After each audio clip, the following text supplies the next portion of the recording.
Greetings everyone. நம்ம டெய்லியும் banking and SSC point of வியூல கரண்ட் அஃபேர்ஸ் கொஸ்டின்ஸ் பார்த்துட்டே இருக்கோம். இன்னைக்கு என்ன கொஸ்டின்ஸ் இருக்குன்னு பார்ப்போம். So first question, who is appointed as the 12th chief minister of Jharkhand அப்படிங்கிற கேட்டிருக்காங்க. ஸோ ஜார்க்கண்டில் ஒரு பொலிட்டிக்கல் டர்மாயில் அப்படிங்கிறது போயிட்டே தான் இருந்துச்சு.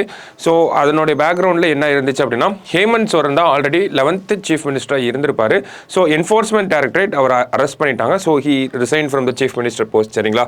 ஸோ அதுக்கப்புறமா யார் சீஃப் மினிஸ்டராக ஆயிருக்காங்க அப்படின்னு பார்த்தோம்னா, சம்பை சோரன் அப்படின்னு சொல்லக்கூடிய இவர் தான் வந்து 12th சீஃப் மினிஸ்டர் ஆஃப் ஜார்க்கண்டா வந்திருக்காரு நமக்கு. சரிங்களா? அடுத்தது,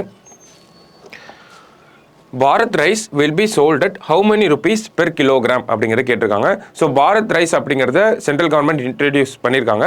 ஸோ எதுக்காக பார்த்தோம்னா, அந்த ரைஸோட ப்ரைஸ் ரைஸ் அப்படிங்கிறத கண்ட்ரோல் பண்ணணும் அப்படிங்கிறதுக்காக தான் இந்த பாரத் ரைஸ் அப்படிங்கிறத இன்ட்ரடியூஸ் பண்ணியிருக்காங்க. சரிங்களா?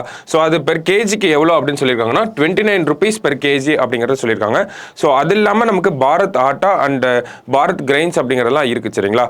ஸோ அதெல்லாம் பார்க்குறப்போ 27.50 வந்து நமக்கு அந்த பாரத் ஆட்டா கோதுமை அப்படிங்கிறத கொடுக்குறாங்க.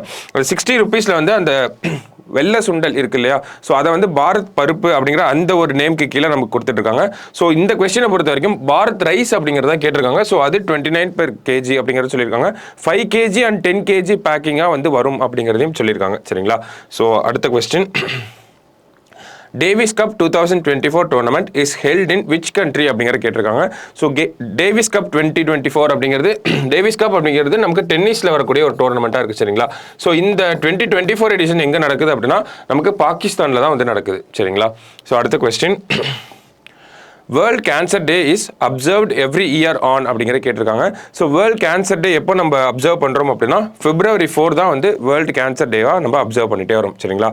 So last question, who was appointed as the new chief justice of Rajasthan High Court அப்படிங்கிற கேட்டிருக்காங்க. ஸோ நேற்று வந்து ஒரு 6 ஹைகோர்ட்டுக்கு வந்து சீஃப் ஜஸ்டிஸ் அப்பாயின்மெண்ட் அப்படிங்கிறது நோட்டிஃபை பண்ணியிருந்தாங்க. ஸோ அதில் ராஜஸ்தான் ஹைகோர்ட்டுக்கு யார் அப்படின்னு பார்த்தோம்னா ஜஸ்டிஸ் மணிந்திர மோகன் ஸ்ரீவாஸ்தவா அப்படின்னு சொல்லக்கூடிய இவர் தான் வந்து ராஜஸ்தான் ஹைகோர்ட்டுக்கு சீஃப் ஜஸ்டிஸாக அப்பாயிண்ட் பண்ணியிருக்காங்க. ஜஸ்டிஸ் அருண் பன்சாலி அப்படிங்கிறவங்க எந்த கோர்ட்டுக்கு அப்படின்னு பார்த்தோம்னா அலகாபாத் ஹைகோர்ட்டுக்கு வந்து இவங்களை வந்து அப்பாயிண்ட் பண்ணியிருக்காங்க. சரிங்களா? ஸோ அலகாபாத் இந்த சென்ஸ் அலகாபாத் ஹைகோர்ட்டுக்கு வந்து இவங்களை இது பண்ணியிருக்காங்க. அடுத்தது, ஜஸ்டிஸ் விஜய் பிஷ்னோய் அப்படிங்கிறவங்கள கவுஹாத்தி ஹைகோர்ட்டுக்கு வந்து அப்பாயிண்ட் பண்ணியிருக்காங்க. ஓகேங்களா? ஸோ கவுஹாத்தி அப்படின்னா நமக்கு விஜய் பிஷ்னோய் அப்படிங்கிற அப்பாயின்மெண்ட். அடுத்தது, ஜஸ்டிஸ் சக்கரதாரி சரண் சிங் அப்படிங்கிறவங்கள ஒரிசா ஹைகோர்ட்டுக்கு வந்து அப்பாயிண்ட் பண்ணியிருக்காங்க. ஓகேங்களா? ஸோ இது இல்லாமல் இன்னும் 2 அப்பாயின்மெண்ட்ஸ் இருக்குது. அது எங்கெல்லாம் அப்படின்னு பார்த்தோம்னா, ரித்து பாக்ரி, ஜஸ்டிஸ் ரித்து பாக்ரியை வந்து எங்கே அப்பாயிண்ட் பண்ணியிருக்காங்க அப்படின்னா, ஸோ உத்தரகாண்ட் ஹைகோர்ட்டுக்கு வந்து இவங்களை வந்து இது பண்ணியிருக்காங்க. லாஸ்ட்டாக ஜஸ்டிஸ் எஸ் வைத்தியநாதன் அப்படி சொல்லக்கூடிய அவரை வந்து மெகாலயா ஹைகோர்ட்டுக்கு வந்து அப்பாயிண்ட் பண்ணியிருக்காங்க. ஓகேங்களா? ஸோ இவர் வந்து மெகாலயா ஹைகோர்ட்டுக்கு வந்து சீஃப் ஜஸ்டிஸாக அப்பாயிண்ட் பண்ணியிருக்காங்க. ஸோ இதுதான் இந்த 6 அப்பாயிண்டீஸ் அப்படிங்கிறது.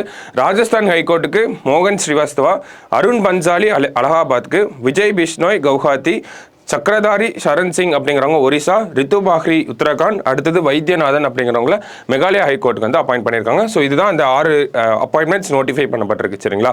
ஸோ இன்னைக்கு ப்ரிலிம்ஸ் பாயிண்ட் ஆஃப் வியூல ஒரு 5 கொஸ்டின் பார்த்துருக்கோம். நாளைக்கு இன்னொரு 5 கொஸ்டின்ல மீட் பண்ணலாம். தேங்க்யூ.